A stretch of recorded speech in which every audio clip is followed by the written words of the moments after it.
Hello, everyone, and welcome back to Invitation to Puzzles, where we have a quiz by Phoenix to see if we have mastered the arts of white dots and black dots, as well as the arts of killer cages, which were the themes of three previous puzzles that we did. So I'm looking forward to giving this a go. Alrighty, so there's a link down in the description. Just a reminder, when it comes to these rules, white dots mean the digits are consecutive. Black dots mean there's a ratio of 2 to 1. One is double the other. And cages tell you the sum of the digits inside. So these 4 digits sum to 10, for example. Okay, so a few things jump out at me. 3 in particular, which are that box, and that box. So within this box, one of the tricks we mentioned last time, is that there are exactly 3 digits you can't put on a black dot because double them and half them are not valid Sudoku digits. So that's a 5, 7, 9. That's going to feed into this 12 cage, but we're going to ignore that for now. Another thing I noticed is that this long string of white dots, there's only one possible way. Well, actually, I should say there's 2 ways to fill it in, right? This is all digits starting at 1 and ending at the other. So I guess if you want to really phrase it this way, where are 1 and 9 in this box? And so the 1 and the 9 can only go at the ends because they're only consecutive with 1 digit. And now the digits next to the 1 and the 9, well, those are 2, 8, 3, 7, 3, 7, 4, 6, and then we actually get a digit there of a 5 in the middle. That's going to tell me what that 14 cage is. And then this 10 cage over down here, it's only able to be done in one way. Remember, we do have a killer calculator if you would like to use it. This 10 cage can only be 1, 2, 3, 4. That's the only way to make a sum like that. Okay, so let's use those deductions. So the 5, 7, 9 look across the 12 cage and tell me it's not 5, 7, or 3, 9. So the only option is that it's 4, 8. Now this 14 cage, if you think about it, it could either be 5, 9, but it can't be that. Or it can be 6, 8, which is what it therefore has to be because it's not 5, 9. And we actually know because of this 4, 8 that that's the 6 and that's the 8.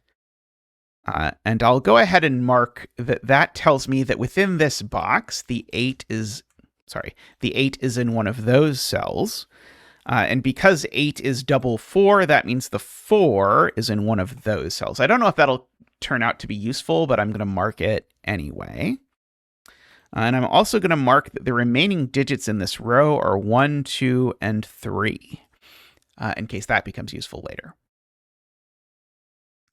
This 14 cage, actually almost exactly the same statement is true, but because of the white dots, it's not 5, 9, so it's 6, 8. That does give me some 6, 8 action looking across here. So this black dot, I guess, doesn't have to have a 6 or an 8 on it. They could just both go over there, but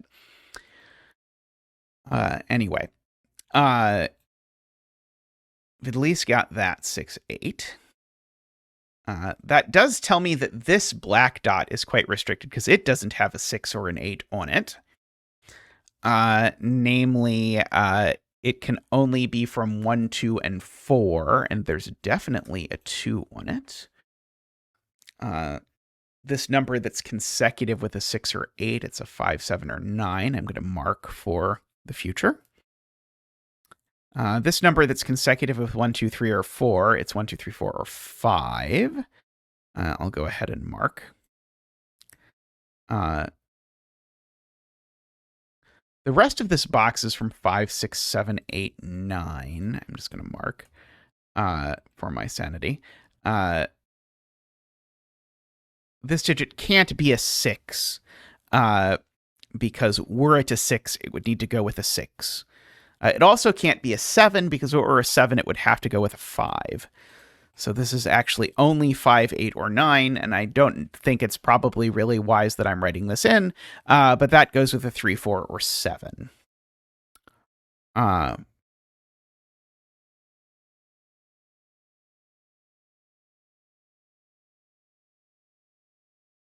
mean, it kind of almost looks like it's a deliberate, but it can't be, I don't think.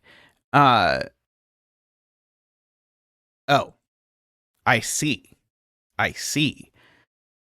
There's a 6 in these cells for sure, because I can't put the 6 there because of the 12 cage, and I can't put the 6 there. So there's a 6 that looks up, which tells me that this black dot does not have a 6 in it, and therefore the 6 in this box, actually, by Sudoku, is over here.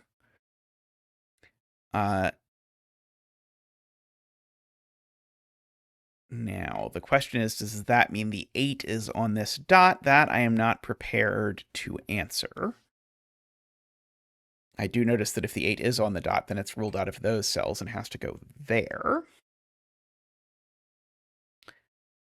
Okay.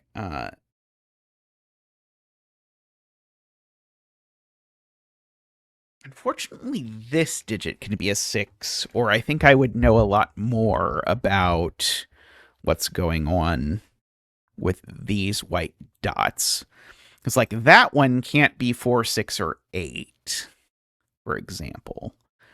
I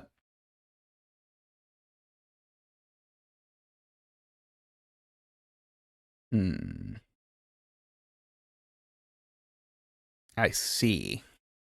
That's sneaky. Where is 2 in this row? We have a very bizarre Zackwing on 2s. Namely, the 2s in this box are here or here, and here in this box are here or here.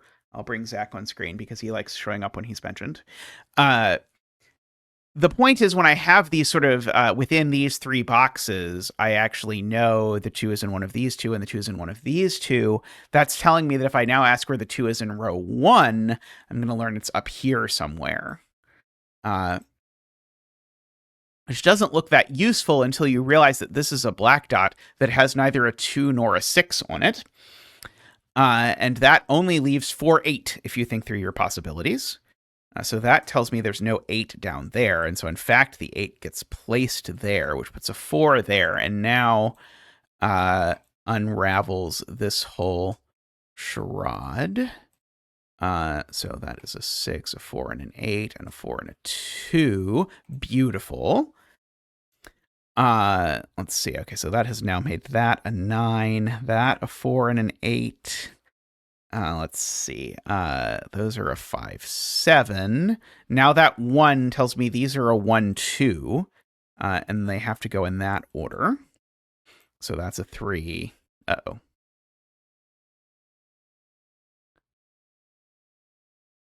Oh, right. Sorry. I didn't break it. It's just, this is a 3, and now this can't be a 4, so it's a 2 again, because I'm allowed to repeat as I bend around the corner. That makes sense. Okay, and then this is a 3, 6. It's the thing I always warn you about as a mistake not to make, and then I made it. See, you know why I say that now. Okay, so that 1, 4 tells me those aren't 1, 4. Those are 2, 3. So 1 and 4 aren't consecutive with 1 and 4. This is just not able to be a 2, which means that's not able to be a 1. Let's see, I'll go ahead and fill in the 8 and the 4 there, the 6 and the 8 over there. Sudoku has Sudoku'd a 4 onto this dot. In fact, Sudoku has Sudoku'd a 4 directly into this cell. And so now this is a black dot with a 4 kind of digit that's not an 8. It's a 2. This is a very nice puzzle. I like this a lot. This is a 7 or a 9, and it's not a 9, so it seems to just be a 7. So that's a 5 and a 7. 2, 3, 4, 5, 6, 7. This is an 8. Let's see. These are a 5 and a 9.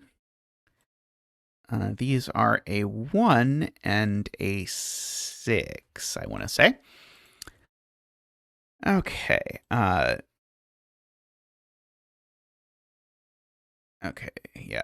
So this white dot by our scanning trick has no 2, 4, or 8 on it, so it's got a 6 on it. So this is from 5, 6, 7 only. Oh, also 8, famously not consecutive with 5. I should perhaps mention. Same exact statement with this white dot. It looks at a 2 and an 8 in the row and a 4 in the box, so it's got a 6 on it. So it's from 5, 6, 7. And in fact, actually, we know where the 6 on it is. And that looks across and gives me the 3 and the 6 over there, which then makes that a 5, which then makes that a 7. Which sounds good. Now 4, 6, and 8 see both of these. So this has a 2 on it, and therefore it's a 2, 3. In some order yet to be disclosed to me. I see that has given me a 1, 2, 3 triple in this box. Lovely. What's left in this row? Well, one of the things left in the row is a 1, so that's going to have to go there, owing to that triple. Okay, that undoes all of that stuff. These are a 5 and a 9 in some order. So this is a 7. These are 4, 9. We can do that. As long as I put that in the right place. The 9 wraps around the 10 cage and places a 9 there, making that 5 and 9. See, that's not a 5. None of these are a 9. That's not a 5. Okay, so this up here is a 1 or a 2, just to finish off the column. I don't think that is going to help me a lot. Let's see. What is going to help me a lot? Yes, what is going to help me a lot is asking myself where 6 goes in row 6. Because I know there's a 6 on this dot, which aligns with this 1, 6 over here. This is one of the Zac wings that could also be an X-wing if you wanted to think about it that way, but we'll call it a Zac wing anyway.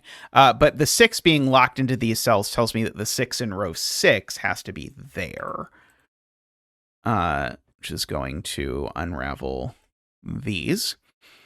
Let's see, there's a 1.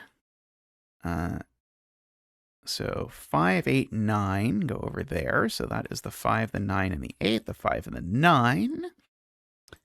This is something. It sure is. I think it's a 3.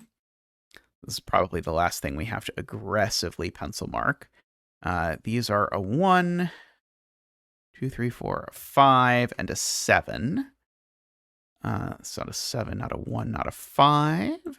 But that's not a 1, so it is a 5.